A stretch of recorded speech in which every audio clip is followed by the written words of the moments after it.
ধনমাল বোঝাই করে শেষের দিনে আমার মহাজনের কাছে গিয়ে আমার হিসাব দিতে হবে। যেন কৃষ্ণ বলে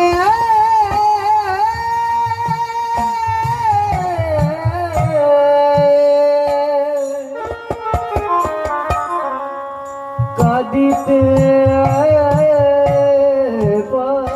এটা কি তত্ত্ব দিয়ে বুঝিয়ে গেছেন? ভগবান শ্রীকৃষ্ণ অর্জুনকে দিয়ে শিক্ষা দিয়ে গেছেন জীব শিক্ষার জন্য। তিনি কি বলেছেন? এই গীতার তত্ত্বটা অবগত হতে হবে। কি 18টা তত্ত্বের কথা এখানে বলা আছে। 18 জন নাম কিন্তু আমি একটু কি পাঠ করছি, তাই না? আর এইটার মূল অধ্যায়ও 18টা নাকি, তাই না? কিন্তু আমার এই দেহ তত্ত্বটা 18 তত্ত্বে গঠিত, তাই না? এখানে 3 জন মহাজন আছে। একটু পূর্বে কিন্তু আমি সে কথাটা বলেছি। 3 জন মহাজন কে কে? মায়ের স্যার, বাবার স্যার, আর আমার দরদিয়া 10। এই 18 তত্ত্ব হচ্ছে আমার এই দেহখানা প্রকাশ, নাকি নাকি? মায়ের স্যার বাহিরে, বাবার স্যার হলো ভিতরে, হ্যাঁ? আর ভগবানের দেওয়া 10। এই 10টা কি? হ্যাঁ, এজন্য কিন্তু ভগবান শ্রীকৃষ্ণ বারবার অর্জুনকে বলছে, অর্জুন তোমার ওই 10 ইন্দ্রিয় ষড়রিপু আগে আমার চরণে সমাহিত করো। কি কথাটা বলছে না? বারবার বলছে। কেন বলছে?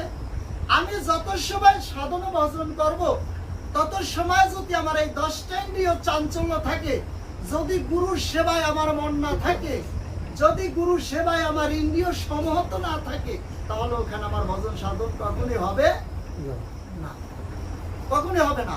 তাহলে 5টা হচ্ছে জ্ঞান ইন্দ্রিয়, 5টা হচ্ছে কর্ম ইন্দ্রিয়। হ্যাঁ, গীতার পাতায় 3য় অধ্যায় কর্মযোগে বর্ণনা দেওয়া আছে কি?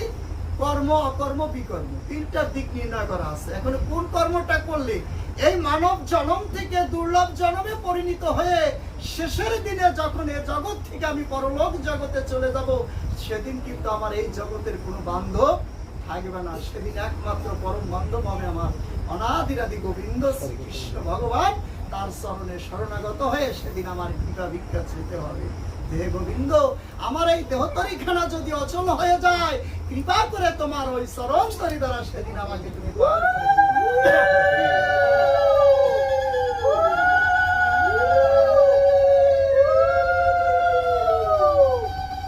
এই হচ্ছে আমার গীতার্থ। এখন আপনারা যে দিকটা নির্ণয় করে আমাকে আলোচনা করতে বলবেন। চতুর্থ অধ্যায় জ্ঞান যোগ। জয় নিতাই গৌর হরি বল। ভালো একটা আমার কথা যে কোনোটাই কিন্তু এখানে মন্দ নয়। জ্ঞানের অভাব, জ্ঞানের অভাব। চতুর্থ অধ্যায় জ্ঞান যোগ। এখানে দেখেন যে কি বলেছে ভগবান শ্রীকৃষ্ণ, কি বলেছে যে অর্জুন, তুমি সাধারণ জ্ঞানে জ্ঞানিত হয়ে তুমি কখনোই ভগবানের কৃপা লাভ করতে পারবে না। আমরা প্রত্যেকটি মানুষ কিন্তু সাধারণ জ্ঞানের জ্ঞানী। কতটুকু একটা মানুষের 4টি কাল আছে, 4টি সময় আসে প্রত্যেকটা মানব জীবনে, কিবা নারী কিবা পুরুষ। হ্যাঁ, শিশুকাল যাচ্ছে আমাদের মাতৃকুলে। দেখুন এই যে এখানে অনেক অনেক সূত্র আছে, অনেক আলোচনা আছে, যা অধিক যাব না। মাতৃকুলে আমি যখন লালন পালন আমাকে মা করেছিল, আমি তখন 5ম থেকে 7ম বয়স পর্যন্ত আমি মাতৃকুলে ছিলাম। 7ম বৎসর বয়স থেকে পরে আমি কিন্তু কৈশোর বয়সে পদার্পণ করেছি। এখন আমার খেলাধুলায় হলো মন। আমি খেলাধুলায় মাতুয়ারা ছিলাম। আমার খাবার কথা, নাবার কথা, বাড়ির কথাটা মনে থাকতো না। বাবা মা খুঁজে এনে আমাকে স্নান করাতো, আমাকে খাওয়াতো, আমাকে তিনি লাঠি পেটা করে আমাকে শাসন করত। কারণ আমি এদিক সেদিক থাকতাম, মা আমাকে শাসন করে কাছে টেনে নিত। হ্যাঁ, এবারে যখন যৌবনে পদার্পণ করেছি, তখন মা বুঝতে পারতো, বাবা বুঝতে পারতো আমার ছেলে এখনো ভালো মন্দ বোঝে। সাধারণ জ্ঞানের অধিকারী তিনি হয়েছে। তার স্মৃতি জ্ঞান আছে যে এটা করলে পাপ হবে, এটা করলে পূর্ণ হবে। কিন্তু আমি তো এটা ভাবি নাই যে এই কর্মের উপর আরো একটি কর্ম আমার আছে। এজন্য এইখানে 2টি ভাষা বলে গিয়েছে কি, একটা সাধারণ জ্ঞান আর একটি হচ্ছে চৈতন্য জ্ঞান। অর্থাৎ যে চৈতন্য সত্তা যদি কোনো মানব দেহে গুরুর কৃপায় উন্মিলিত হয়, তার আর এই জগতে কোনো বিপদ ভয় থাকে না। যেমন গীতা দিয়ে বুঝিয়ে গেছেন, ধৃতরাষ্ট্র আপনারা জানেন, সর্বপ্রথম অর্জুন অর্জুন বিসর্জকের প্রথম শ্লোক ধৃতরাষ্ট্র বাচা ধর্মক্ষেত্রে কুরুক্ষেত্রে সমাবেত যুধুর সব মামে ক পাণ্ডবচ্চ কিম পূর্বত সঞ্জয়। ধৃতরাষ্ট্র বলছে, সঞ্জয়, আমার পুত্রগণ এবং পাণ্ডব পুত্রগণ যুদ্ধ করার মানুষে যুদ্ধক্ষেত্রে অতএব কুরুক্ষেত্রের মাঠে কি হলো তারপরে তুমি আমাকে বলো। ধৃতরাষ্ট্র কিন্তু জন্মন্ধা, কিন্তু সঞ্জয়ের কিন্তু বহির্জগতের চর্মচোখটাও তার ছিল। আরেকটি চোখ ছিল যা গুরু কৃপা ফলে তিনি ওই জ্যাঠামশাইয়ের নিকটে বসে কুরুক্ষেত্রের মাঠে কি হচ্ছে তা তিনি দর্শন করতে পারছে। এইবারে ভেবে দেখুন যে সঞ্জয় জায়গায় বসে কুরুক্ষেত্রের মাঠে এখান থেকে যোজন মাইল অতএব 100 মাইল দূরে এই যুদ্ধ বিগ্রহ হচ্ছে, কিন্তু ঘরে বসে তা আস্বাদন করছে, তা দর্শন করছে। কি কারণ? একটাই কারণ। হ্যাঁ, এখানে সে জায়গায় কথাটা বলা আছে যে একটি মানুষের যখন বজনযোগ্য দেহখানা গঠন হয় তখন কিন্তু এই দেহখানা একমাত্র গুরু সেবায় কৃষ্ণ সেবায় লাগানোর জন্য তার এই ভজন সাধন করতে হবে। তখন এই সময়টা কখন? এই ধরুন উদাহরণস্বরূপ একটি ফুল যদি গাছে এই ফুলটি ফোটে তখন এই ফুলে কিন্তু পরিপূর্ণতা মধু থাকে, তখন কিন্তু ভ্রমর এসে গুনগুন করে এই মধু সঞ্চয় করবার জন্য কখন ওই ফুল থেকে মধু আহরণ করে তিনি সঞ্চয় করবে। তদনুরূপ প্রত্যেকটা মানব দেহে যখন ওই ফুলের মধুর নাই যৌবন বয়স আসে তখন কিন্তু তার ভজন সাধনের শ্রেষ্ঠ সময়। আমরা এক কথায় বলি আমার দেহখানা হচ্ছে কি দুর্লভ জন্ম, অর্থাৎ দুর্লভ জন্ম পেয়েছে, এটা সম্পূর্ণরূপে ভুল। সবে মাত্র মানব জন্ম পেয়ে এই পৃথিবীর বুকে এসেছি খালি একখানা তরি নিয়ে। এই তরিখানা আমার এই বাজারে আমাকে ব্যবসা করে এই তরিখানায় আমার অমূল্য ধনমাল বোঝাই করে শেষের দিনে আমার মহাজনের কাছে গিয়ে আমার হিসাব দিতে হবে। এইখানে এই যে সাধু কর্তারা যে গানে লিখেছেন, নিয়ে এলাম 16 আনা ব্যাপারও করিব দুটা বাজারের ভাব জানি না আসলে হলাম দেনা। আমি কি ধন লয়ে দেশে যাব ওই মহাজনকে কি জবে দেব ভাবে বসি মিশি নিও জনে।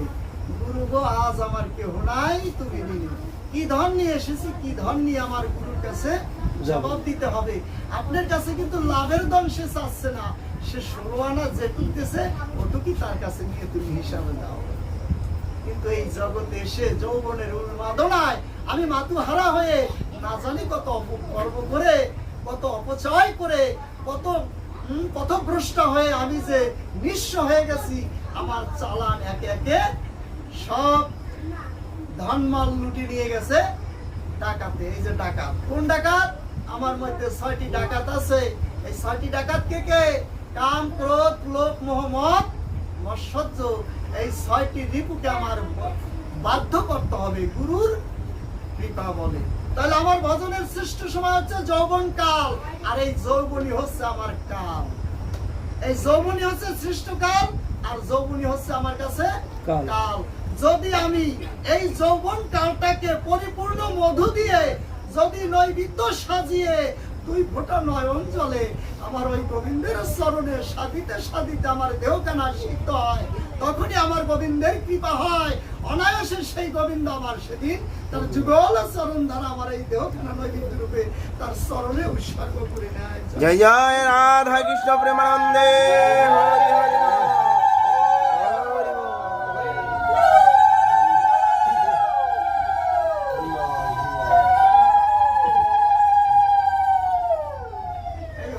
সেই নৈবেদ্য দেহখানা, এই দেহখানা যতক্ষণ পর্যন্ত নৈবেদ্য রূপে না সাজাতে পারবো ততক্ষণ পর্যন্ত আমার গোবিন্দ গ্রহণ করবে না। এই মানুষ মনুষ্য জন্মটা আমার বিফলেই চলে যাবে, আর দুর্লভ জন্মে পরিণত করতে আমি কখনোই পারবো না। এই জন্য একজন সৎগুরুর আপনার প্রয়োজন নাই। আপনি যদি পিতামাতার চরণে আশ্রিত হয়ে ওই পিতামাতাকে যদি প্রসন্ন করতে পারে, আপনি একজন সৎগুরু আপনাকে ওই চুম্বকের লোহার নাই আপনাকে কাছে টেনে নিবে। সেদিন ওই গুরুর কৃপা বলে আপনার এই হৃদয়ের উপরে এই নয়নখানা উন্মিলিত হয়ে সেদিন এই বিশ্ব জগৎটা তিনি দর্শন করতে পারবেন। তাছাড়া কখনো সম্ভব নয়। যেটা সঞ্জয়ের হয়েছিল, গুরু কৃপা বলে তিনি জায়গায় বসে তিনি দর্শন করেছিলেন যে ওই যুদ্ধক্ষেত্রের মাঠে কি হচ্ছে আদৌ। তিনি জায়গায় বসে তার জ্যাঠামশায়ের ধৃতরাষ্ট্রের কাছে তিনি বর্ণনা দিচ্ছিলেন। তাহলে এজন্য জ্ঞানের কথা অর্জুনকে শিক্ষা দিয়েছিলেন। একটি হচ্ছে সাধারণ জ্ঞান, আর একটি হচ্ছে চৈতন্য জ্ঞান। এই সাধারণ জ্ঞানের পরাজয় ঘটে, কিন্তু চৈতন্য জ্ঞানের পরাজয় কখনো ঘটে না। কিভাবে ঘটে? যখন বুঝবেন সাধারণ জ্ঞান মানুষই যারা, তারা দেখবেন তাদের মধ্যে কামনা বাসনা যখন উদ্ভাসিত হয়, তখন তিনি জ্ঞান শূন্য হয়ে যায়। তখন কামনা সাগরে লিপ্ত হয়ে তিনি অমূল্য সম্পদ হারিয়ে হাহাকার করে, তখন তার আর সময় থাকে না।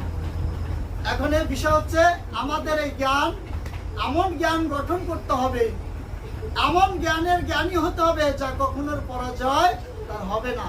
এই জন্য গুরু কৃপাবিনে কখনোই আমাদের সম্ভব না।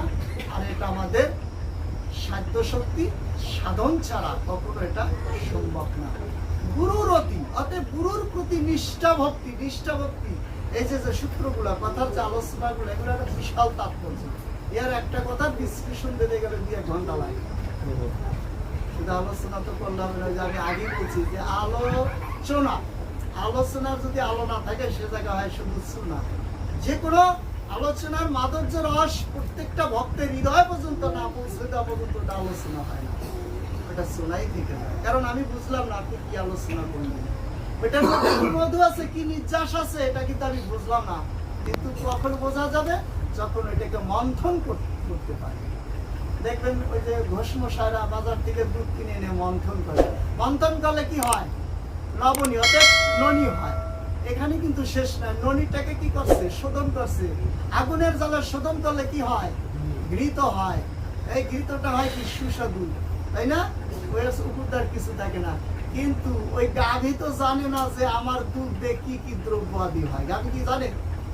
কখনো কিন্তু ওই গাভী জানে না যে আমার দুধ দিয়ে এত কিছু হয়, ছানা হয়, ঘৃত হয়, নবনী হয়, হ্যাঁ, মিষ্টি হয়, কত সুস্বাদু জিনিস হয়। গাভীকে কিন্তু কখনই তা জানি। তাই হরিবার আমি আলোচনা বাড়াবো না। এখন আমি গ্রন্থ বিশ্রাম দিয়ে আমরা